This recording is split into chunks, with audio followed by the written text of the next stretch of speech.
Pour certaines personnes, les voyages sont une priorité dans la vie, que ce soit en groupe ou en solitaire, pour se reposer ou pour se défouler. Ce qu'elles recherchent avant tout, c'est le dépaysement. Le plus fascinant, c'est que parmi tous ces types de voyageurs, il y en a qui partent sans connaître leur destination. Samedi matin, ce qui nous attend, on le sait pas. On sait qu'on se présente à Dorval avec une valise pour 18 jours. On quitte la maison pour 18 jours. On sait pas où, on sait pas comment, en tout cas, on sait qu'on quitte, OK? 4 de dos avant de découvrir le mystère du voyage mystère. C'est quelque chose de même. J'espère qu'il faut nous le dire à l'aéroport, hein? Ouais, fait que t'es-tu pas mal avancé, toi, dans ce que t'apportes, ce que t'apportes pas? Ma valise n'est même pas sortie. Moi, je veux pas savoir. Je veux pas savoir où on va. C'est le fun, là. Ne pas savoir où l'on va, ignorer vers quel point cardinal on se dirige, accepter d'aller vers l'inconnu, les organisateurs du voyage mystère savent cependant être rassurants. Lynn et Yves sont de jeunes retraités pour qui les voyages sont une réelle passion. Ils connaissent bien la formule du voyage mystère car ils l'ont déjà expérimenté à 2 reprises. Madagascar et le Myanmar sont les pays dans lesquels ils ont été plongés.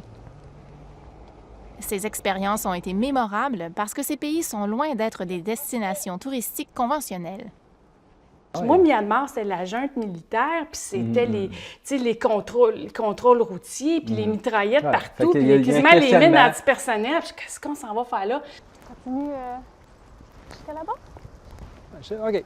Moi, je pense que la grosse qualité pour réussir ton voyage mystère, c'est d'avoir une ouverture d'esprit. Il faut que tu sois ouvert à tout. André se prépare lui aussi à vivre un voyage mystère. Cette expérience va le sortir de sa zone de confort. Doté d'un esprit cartésien, André a toujours travaillé dans le développement immobilier. Cette fois-ci, il devra accepter d'aller vers l'inconnu, de vivre quotidiennement avec l'imprévu.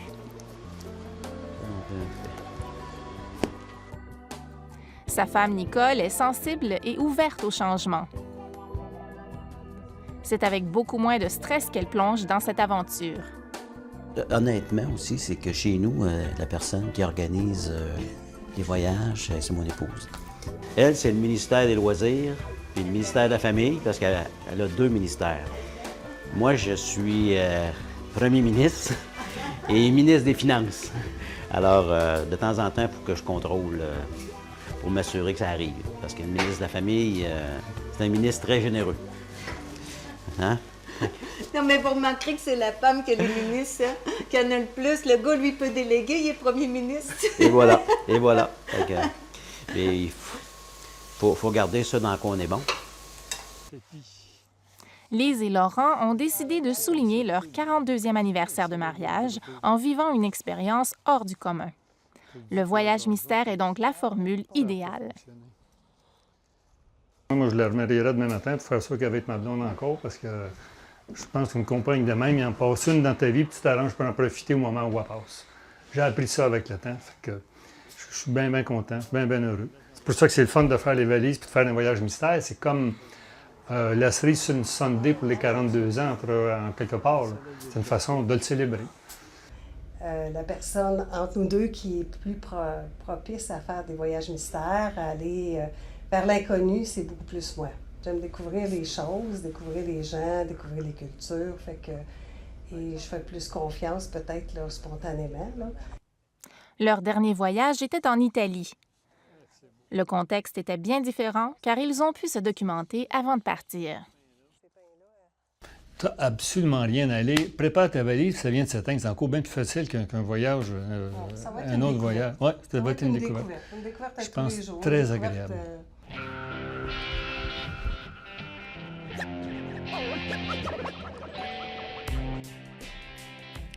Louise et Marguerite ont travaillé ensemble chez Hydro-Québec.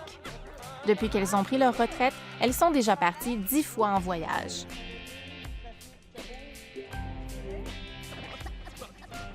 On a toujours fait des voyages quasiment comme ça, c'est un coup de tête. C'est ça. Ça m'intriguait pas jusqu'à cette semaine.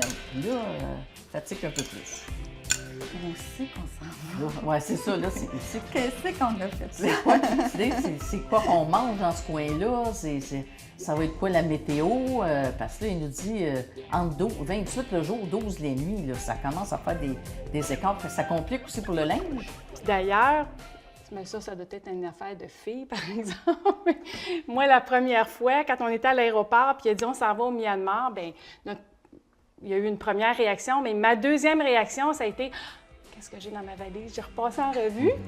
Ça, c'est une affaire de filles. Ça. Mon Dieu, comment ça va là? Qu'est-ce que j'en ai? OK, je suis correct. Bon, OK, ça va être correct. Ça, c'est une réflexe de filles. Je suis sûre que tu n'as pas pensé à ça 2008. Non. Louise et Marguerite sont réunies pour préparer de leur mieux leur voyage mystère qu'elles vivront dans quelques jours. Il semblerait qu'une nouvelle destination, c'est une île pas tellement loin du Vietnam qui est tout nouveau. Il faut que ça soit quelque chose, un nouveau circuit ou quelque chose qui rouvre. C'est sûr que c'est pas une destination conventionnelle. Mais là, moi, ce qui va me fatiguer, là, c'est de ne pas apporter mon iPad, là, puis regarder à tous les jours sur Facebook qu'est-ce qui se passe avec mes filles, puis les amis, puis tout ça. Ça va être une désintoxication complète. Ça rajoute du mystère au voyage qui est déjà mystérieux. Une température entre 12 et 28 degrés Celsius et l'impossibilité de communiquer avec leur famille sont des éléments que les participantes connaissent. Une conférence organisée par l'agence de voyage a permis à Louise et Marguerite de connaître quelques détails sur leur future aventure. Bonjour tout le monde. Bonjour. Bien, on vit une journée très spéciale. On a décidé de vous rencontrer avant le départ. Non, c'est pas pour vous donner la destination où vous allez aller. Un voyage mystère, à la base, faut oser. Le mot que je dis là, sûrement vos amis, vos familles, ils ont dû dire autre mot que ça. C'est folle. T'es capoté? Non, je suis pas capoté. Qu'est-ce qui fait que tu t'en vas comme ça, à nowhere, tu donnes X montant d'argent? Bien, écoute bien, à 63 ans, si tu fais pas des choses là, attends pas d'avoir 80, tu vas peut-être bien être trop vieux pour les faire. On va rester poli sur ce qu'on a dû vous dire. Dans ça, il y a de la crainte que vous ayez un endroit où ça serait dangereux, donc c'est parce qu'ils vous aiment. D'autres, c'est par jalousie, parce qu'ils auraient aimé ça oser. Mais la plupart, c'est par grande curiosité, parce qu'ils ont hâte de savoir ça va être où. On a des mauvaises nouvelles pour eux autres, parce qu'ils ne sauront pas comme tel ça va être où. Ils ne le sauront pas tant que vous ne serez pas revenus. Le voyage mystère, c'est un concept qui vous garde dans une bulle. Mais pour savoir ce qui arrive, il faut lire les journaux, il faut écouter la télévision, puis il faut être sur Internet. Internet, il n'y a pas d'Internet du voyage. Je sais qu'il y en a que ça va être un sevrage difficile. De ne pas savoir où on s'en va, de vivre le dépaysement, de rester dans la bulle, ça, c'est ce qui fait. En quelque part, je regarde ma petite fille de 3 ans, puis l'innocence qu'ils ont, on va peut-être vivre un petit peu la même innocence jusqu'à un certain point. De ne pas savoir où on s'en va, de ne pas savoir ce qu'on va faire. C'est ce qui fait la beauté d'un enfant, c'est l'innocence. On va être un petit peu comme des enfants en quelque part, j'ai l'impression.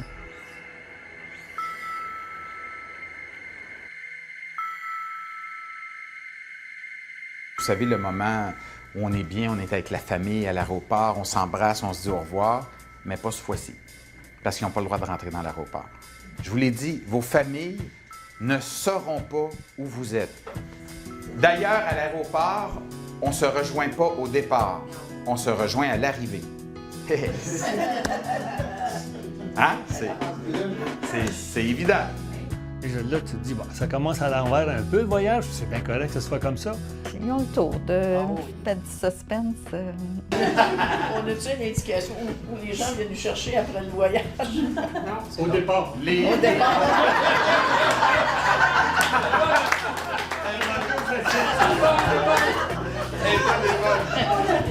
Ben moi, j'ai trouvé que c'était un groupe qui semblait dynamique, puis ouvert, puis drôle.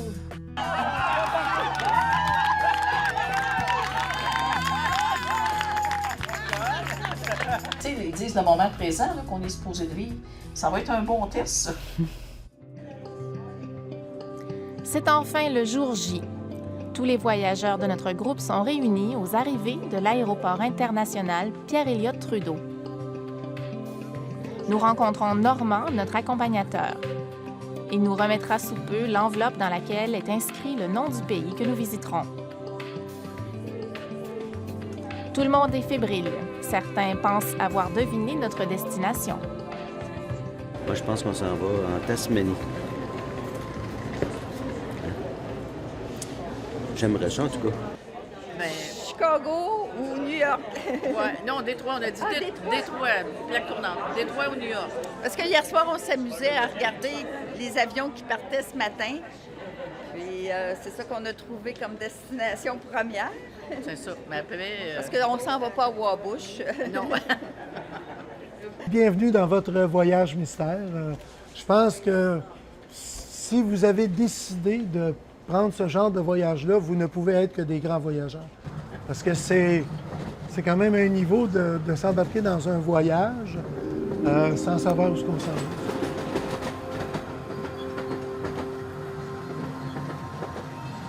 We don't know. It's a voyage mystère. We don't know where are we going.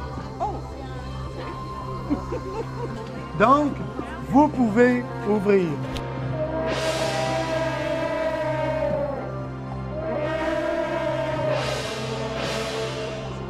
Surprise. Every day. Every hour.